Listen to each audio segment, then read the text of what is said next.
Okay, we're live, ladies and gentlemen. Welcome. I want to welcome those of you who are here tonight and to those who are joining us online. Today is Thursday, January 22nd, 2026. Today we'll be finishing the book of First Samuel, chapter 26 through chapter 31. And so before we begin our lesson, I'd like to start off with prayer and gratefulness to our awesome Lord. Pray again for Sister Annalise, who lost her daughter and is now raising her grandchildren by herself. I want to pray for her financial situation. Also, I guess yesterday or today, her granddaughter broke her foot and her ankle. And now Annalise had to go find money to try to buy a scooter for her granddaughter to keep her in school. So she's going through a lot of hard times. So I want to keep her in the Lord. Yeah. I want to pray for my family and my siblings, for economy. I pray for Holy Ghost, money, my future. And that's really it. And Sid? I'm going to pray for the church, everyone in the church, my family, for all of us to stay healthy and to watch over all of us and let this year be a very blessed year for the church. Yes, I really need prayers on my knee because it's hurting me right now. And I'm in therapy, a lot of therapy. And it's not fun and it's very painful. I'm tired of it already. For my children, my parents, River Stacia Dax, for you and the healing of your knee, and for it to be stronger and pain-free. Pray for the church.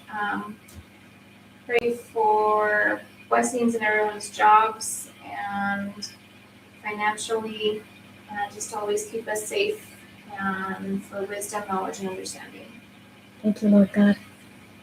Everybody, let's put your pencils down. Put your mind on the Lord. Close your eyes for guidance of His country. For my knee, Lord, that you'll touch my knee. I want to pray for those who are not here tonight, that they will be online and version. I don't have a Bible like that. I'm actually reading from the original King James Bible. The Ziphites came to King Saul at Gibeah, saying, "Did you know that David is hiding himself in the hill of Hachilah, which is before Jeshimon?" And King Saul got up and went down to the wilderness of Ziph, where the Ziphites live, along with 3,000 chosen men from Israel to look for David in the wilderness of Ziph. And King Saul pitched his tent in the hill of Hachilah. But David was staying in the wilderness, and he saw that King Saul came after him in the wilderness. David therefore sent out spies, and he understood that King Saul was really coming. And David arose and came to the place where King Saul had pitched his tent. And David beheld the place where King Saul was laying down for the night, and his captain Abner, and King Saul lay in the trench, and his men pitched their tents all around King Saul for safety. Keep him safe. Then David said to Ahimelech the Hittite and Abishai, Joab's brother, saying, "Who will go down with me to King Saul's camp?" And Abishai said, "I'll go down with you." So David and Abishai came to Saul's camp by night, and behold, King Saul lay sleeping within the trench, and his spear stuck in the ground by his pillow. And Abner and King Saul's men lay all around the king. Then Abishai said to David, "God has delivered your enemy into your hand today. Now therefore let me kill the king with my spear. It will only take one shot, not two." And David said to Abishai, "Do not kill the king, for who can attempt to kill the Lord's anointed and be guiltless?" Then David said furthermore, "As the Lord lives, the Lord shall be the one to kill him, or his day shall come, or he shall descend into battle and be killed. The Lord forbid that I should stretch forth my hand against the Lord's anointed. But it's okay with me if you go ahead and take the king's spear that is by his pillow, and the cruse of water, and let us go." So David took the spear and the cruse of water from King Saul's bolster, and they got up, and no man saw them nor woke up, for they were all asleep. You know why? Because a deep sleep from the Lord had fallen on them. From the Lord.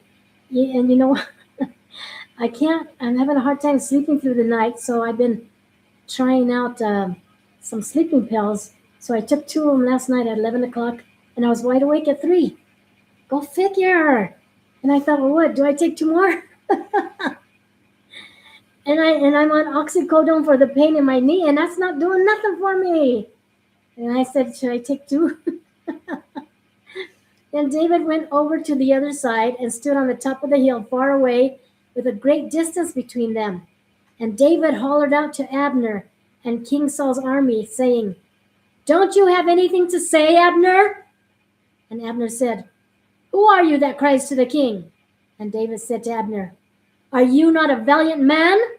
And is there anyone else like you in Israel? Wherefore, why weren't you able to protect your king?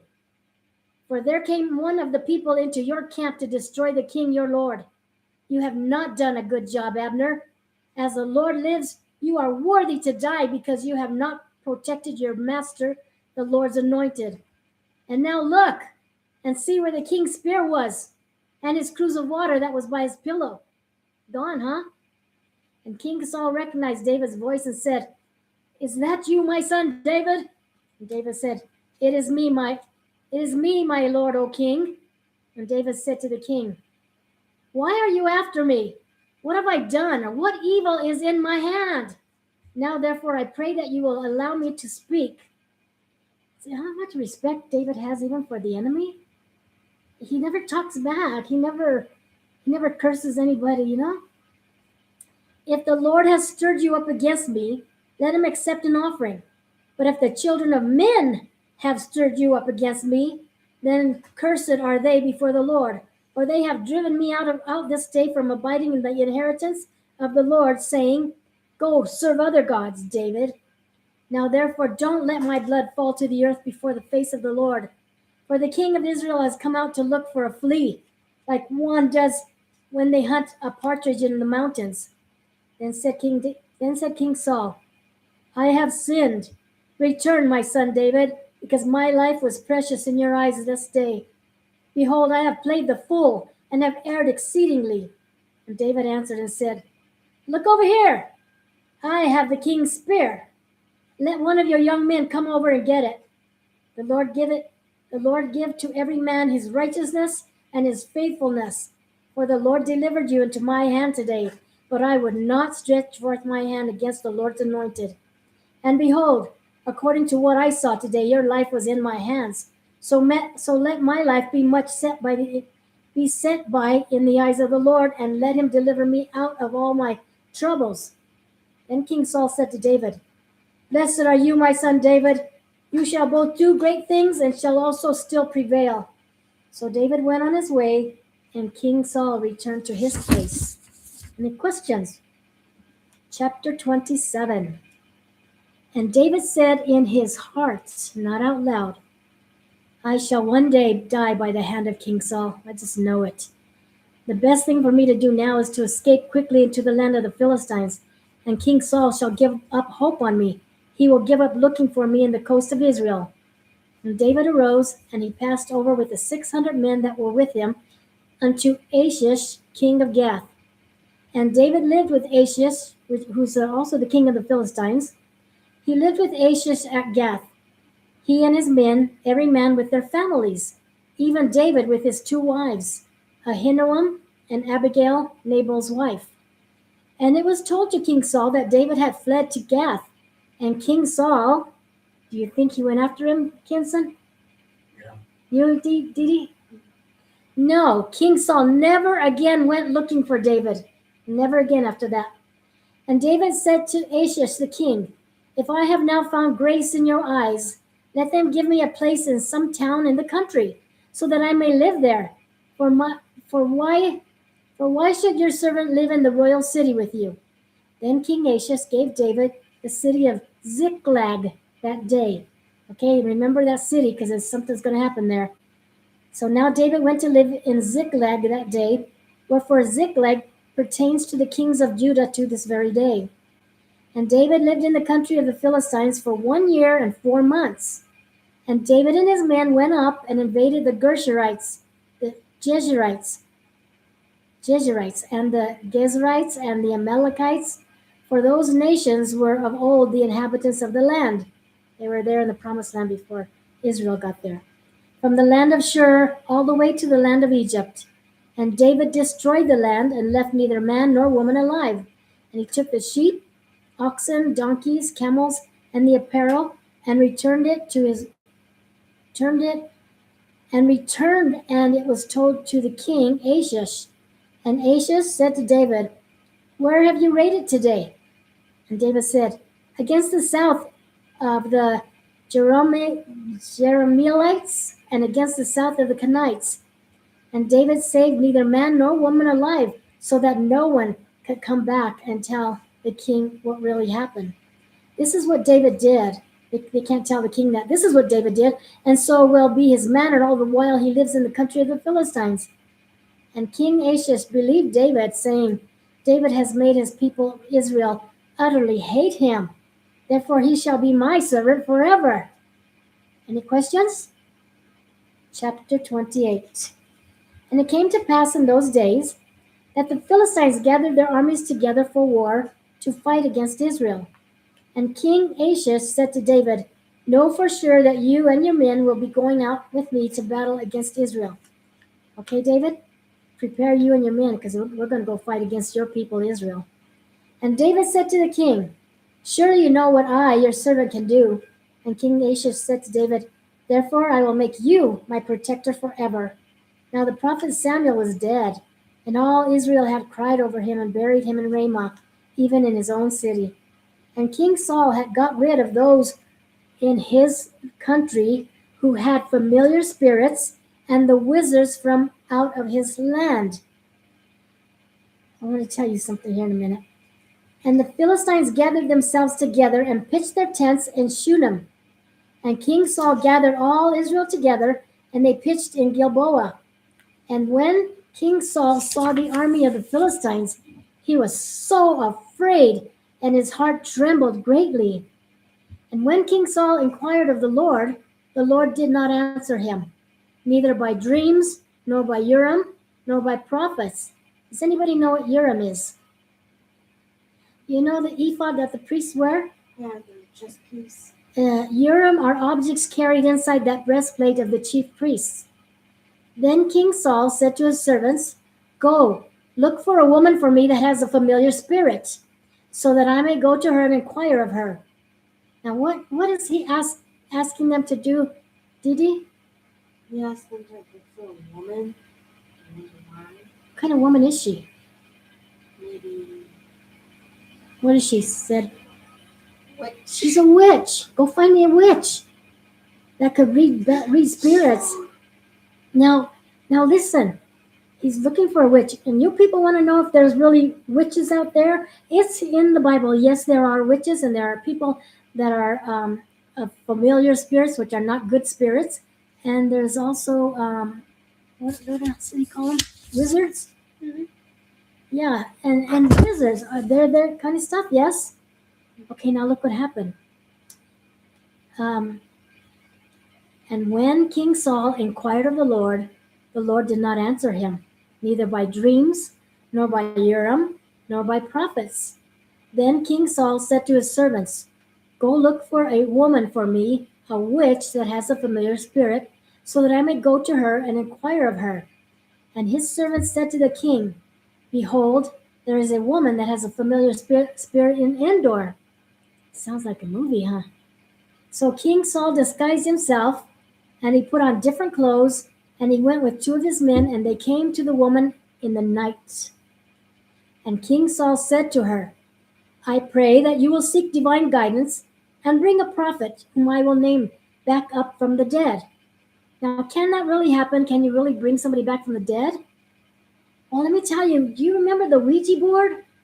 When we were young teenagers, my sister was always into the most stupid stuff, and she managed to get her hands on a Ouija board, and she made us kids all sit around there, put your hands on the board, and start meditating. And man, I was scared because I I was afraid. I didn't know what was going to happen because I heard about the Ouija boards and how they could bring up dead people, and I didn't want to play that game. But because my mind was not on it, I don't think much happened. But that Ouija board, things really do move on the base of the Ouija board. They move by themselves, and things do happen. And here's proof. Okay, he said, I pray that you will seek divine guidance and bring a prophet whom I will name back from the dead. And the woman said to him, Behold, you know that King Saul has cut off those of us who have familiar spirits and the wizards, and he's thrown us out of his land. He'll kill us so he finds out we're doing this. So why are you asking me to jeopardize my life? For he will have me killed. And King Saul swore to her by the Lord, saying, As the Lord lives, there shall no punishment happen to you for this thing. Now, when you make a promise to God, it is so severely important that you keep promises. And so when King Saul said to the woman, nothing will happen to you, he had no choice but to keep his promise. As the Lord lives, there shall no punishment happen to you for this thing. Then the woman said, Who do you want me to bring back from the dead? And he said, Bring up the prophet Samuel. And when the woman saw Samuel, she cried, she screamed out with a loud voice and spoke to King Saul, saying, Why have you deceived me? You are King Saul. And the king said to her, Don't be afraid. Tell me what you saw. And the woman said to the king, I saw gods or spirits ascending out from the earth. And he said to her, Now these gods, small g, or spirits ascending from the grave. And he said to her, What does he look like? And she said, An old man came up, and he's covered with a mantle or a robe. And King Saul knew it was Samuel, and he fell with his face to the ground and bowed himself. And the prophet Samuel said to him, Why have you deprived me of rest and have brought me up? And King Saul answered, I am so distressed, for the Philistines are making war against me, and God has departed from me and will no longer answer me, neither by prophets nor by dreams. Therefore I have called you, so that you can tell me what to do. Then the prophet Samuel said, Why are you asking me, seeing that the Lord has departed from you and has become your enemy? For the Lord has done to you just as he spoke through me. For the Lord has torn the kingdom out from your hand and has given it to your neighbor David. Because you disobeyed the voice of the Lord, nor carried out his fierce anger upon Amalek. That is why the Lord has done this thing to you this day. Moreover, the Lord will also deliver Israel along with you into the hands of the Philistines, and tomorrow you and your sons will be with me in death. Can you name one of King Saul's sons? I'll give you a hint. David's best friend. Okay, we'll find out. The Lord shall also deliver the host of Israel in the hands of the Philistines.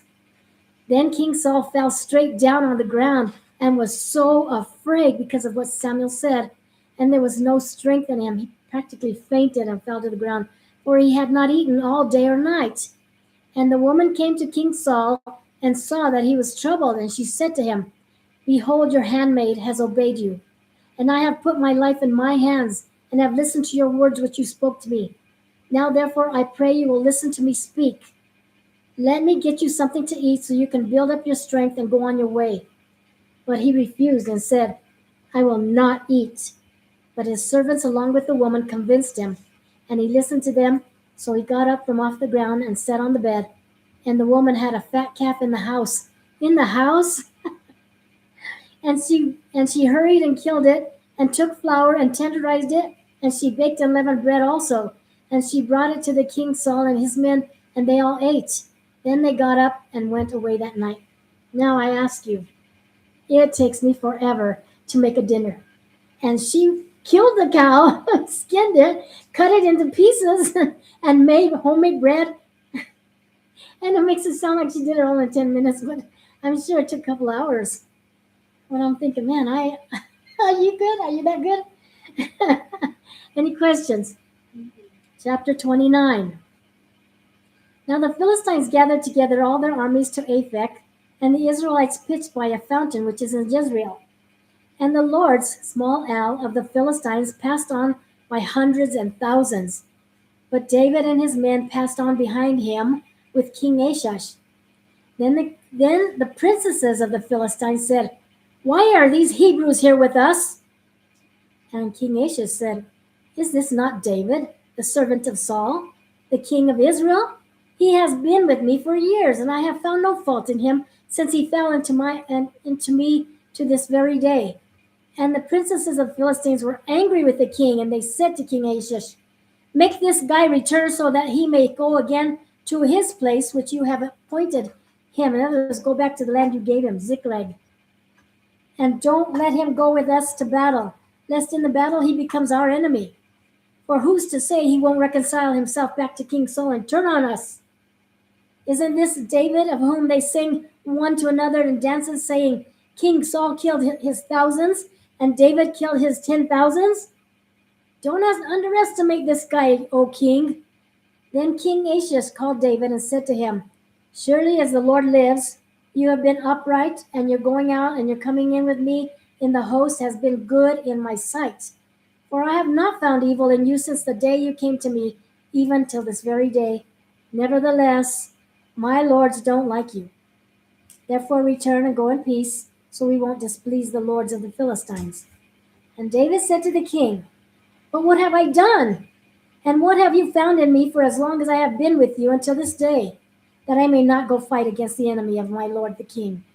And King Achish answered David and said, "I know that you are good for me, as an angel of God. Nevertheless, the princesses of the Philistines have said, 'You shall not be allowed to go to battle with us.'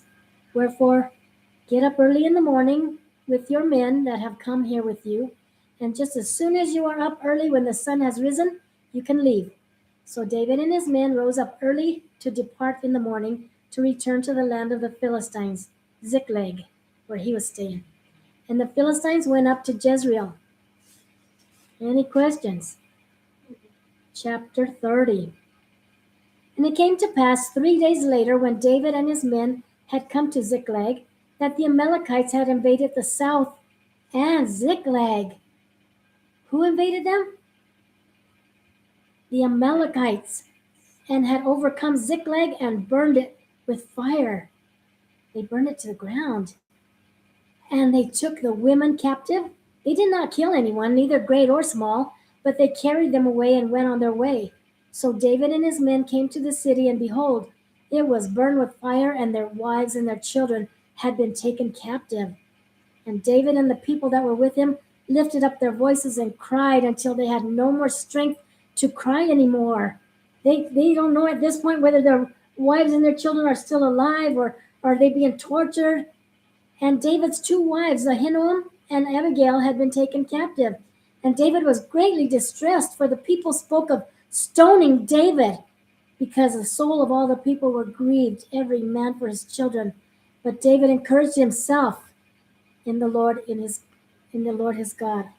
So when there's nobody there to encourage you, encourage yourself in the Lord. Talk to God between you and him, and you know good and well God is going to come and defend you and fight your battles, whatever the problem issues are. God is there, so encourage yourself when no one's around to do it for you. And David said to Abiathar the priest, "Bring me the ephod." And Abiathar brought David the ephod.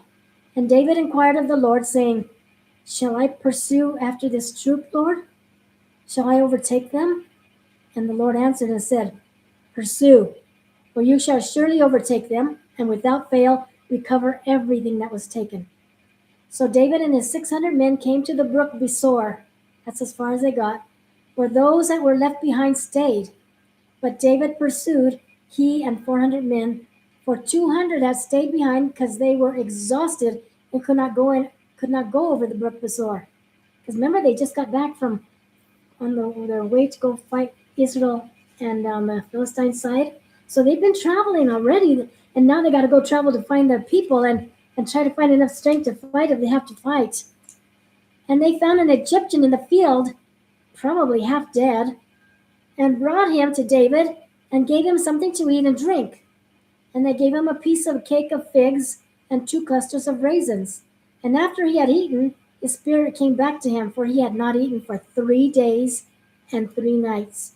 And I thought about this. One time I remember fasting for 3 days, and I was sitting on my recliner chair at home on the other house. And I thought, I think I can make it one more day. And I think that these guys made it for 3 days and 3 nights. But the difference between them and me, I was sitting on a chair. They were traveling and getting ready for battle. They were, I was just sitting on a chair trying to get through the day. And David said to him, "Who do you belong to?" And the young man said, and he said, "And where are you from?" And he said, "I am a young man from Egypt. I am a servant to an Amalekite, and my master left me because 3 days ago I got sick. We made an invasion on the south of the Cherethites and on the coast, which belongs to Judah, and on the south of Caleb, and we burned Ziklag with fire." Now keep in mind, all these places that they conquered, they took all the spoil. So they're loaded and overloaded with spoil, with stuff that was left behind from the dead. And David said to him, "Can you take me to this company?" And he said, "First you have to swear by God that you will neither kill me nor turn me over to my master, and I will bring you down to this company." And when the young man brought him down, behold, they were spread abroad upon all the earth. There were so many of them, eating and drinking and dancing and getting drunk, because of all the great spoil that they had taken out of the land of the Philistines and from the land of Judah. And David began to kill them from the twilight all the way to the evening of the next day, non-stop. Him and his men were just killing them all with the sword. And not a single man escaped except around 400 young men who took off on their camels. And David recovered all that the Amalekites had taken, and David was able to rescue his 2 wives. And there was nothing lacking of theirs, neither small nor great, neither sons nor daughters, neither spoil nor anything that they had taken of theirs. David recovered it all, just like the Lord said. And David took all the flocks and the herds which they drove before those other cattle, and said, This much right here is David's spoil. And David came to his 200 men who were too exhausted to follow David to battle, so they stood back at the brook. These men went out to meet David and his men.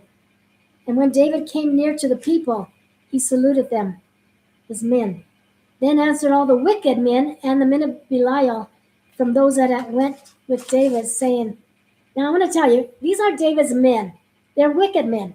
They're men of Belial. They're men of the world. They're not serving God like they're supposed to. And these people have, these men of his, I was told at one time that all these men that had came to David to join up with David were prisoners, escapees. They were low life. They were homeless. All the worst of the worst came to join up with David. So they had a place and a purpose. And they knew David, and they liked David, and they couldn't go to any other kings. They'd be killed, right? Now, all that they told me about that, I have never read that. But it could very well be, since they were men of Belial, which is so-called the devil. Then answered the wicked men. Then answered all the wicked men and the men of Belial that belonged to David, from those that had went with David, saying, Because they didn't go with us, we're not going to give them any of the spoil that we have recovered, other than their wives and their children, so they can take them and leave. Get away from us, leave, because you didn't come with us. And David said, You shall not do this, my brothers, with that which the Lord has given us, who has preserved us, who has delivered the company that came against us into our hand. For who will listen to you concerning this matter? But as for his part going down to battle, so shall his part be that stood here guarding our stuff. They shall receive an equal part of the spoils. And it was so that from that day forward, David made it a statute and an ordinance for Israel to this very day, that whether you go out in battle or not, you're still going to earn your spoil. Now, also, my nose is itching, sorry. And also keep in mind, the spoil that David has now was the spoil that all the Amalekites had gathered from the 3 or 4 cities that they had gone through. And they were celebrating the total amount of spoil. I mean, there was so much of it. I'll show you how much there was. That when David came to Ziklag, he sent some of the spoil to the elders of Judah. He sent some to his friends and said, "Behold, a present for you from the spoil from the enemies of the Lord." And to them he sent that were in Bethel, he sent some spoil. He sent some to the south to Ramoth, to them who were in Jatir, them who were in Aror, to them which were in Siphmoth, to them who were in Eshtemoa, to them who were in Rachel, to them who were in the cities of Jerahmeelites, to them which were in the cities of Kenites, to them who were in Hormah, to them which were in Chorashan, to them who were in Athach, to them which were in Hebron, and to all the places where David himself and his men were fugitives hiding from King Saul. That's a lot of cities and a lot of spoil. That's a lot. So thank God that that David shared. I'm a believer of sharing. Now, any questions before we go to the last chapter? In this last chapter, we're returning back now to the battle between the Philistines and Israel. King Achish. Chapter 31. Excuse me.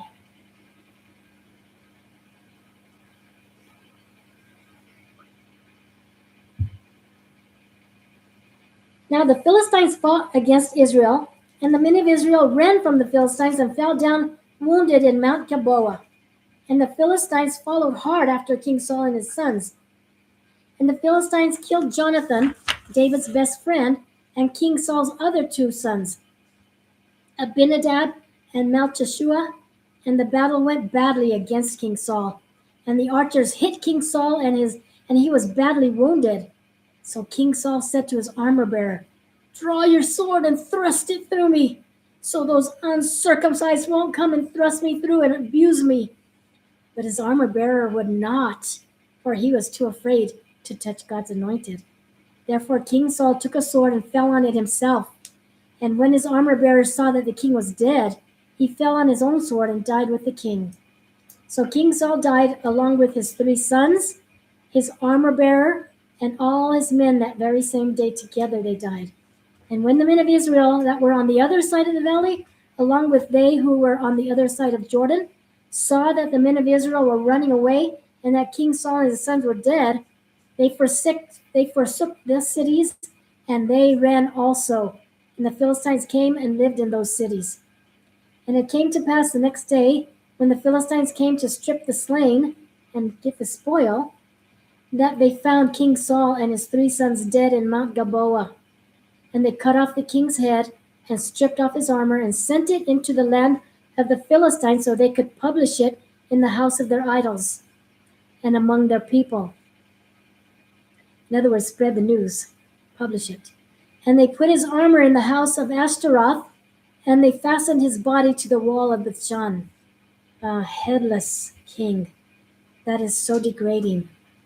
And when the inhabitants of Jabesh Gilead, not David's men, the inhabitants of Jabesh Gilead heard what the Philistines had done to King Saul, all their valiant men arose and traveled all night and took the body of King Saul and the bodies of his sons from off the wall of Bethshan and returned to Jabesh and burnt the dead bodies there. And they took their bones and buried them under a tree at Jabesh and then fasted for 7 days. Watch what happens to these people when David finds out that they burned the bodies. That concludes our lesson for today. Does anybody have any questions before I end the session?